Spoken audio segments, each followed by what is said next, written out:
One of the reasons I was really excited to talk to you is that I think you're one of our party's best messengers in the way that you take issues that can and are complex to people who aren't thinking about politics every single day. Called out on this because I called Donald Trump a wannabe dictator. It's because he is.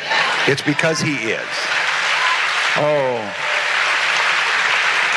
The governor's being mean, and the governor's speaking out on that. Well, maybe it's time for us to be a little meaner. Maybe it's time for us to be a little more fierce. Because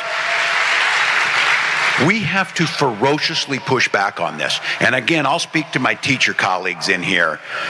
The thing that bothers a teacher more than anything is to watch a bully, to watch this bully and to stop it. And when it's a child, you talk to them and you tell them why bullying's wrong. But when it's adult like Donald Trump, you bully the shit out of him back. You push back. You make sure they know it's not there. It's the weekend, so it's time for another MAGA Minute. Let's roll through it. Consumer confidence surged in May with its biggest monthly jump in 4 years. U.S. new home sales jumped to its highest rate since 2022 as home prices continue to fall. And for the first time in the history of Rasmussen polling, a majority of respondents said the country is on the right track. In a huge win for the MAGA movement, Skittles agreed to remove titanium dioxide from their products as a result of the administration's hard work. The president signed several executive orders this week to restore the gold standard of science and reinvigorate our nuclear energy industry.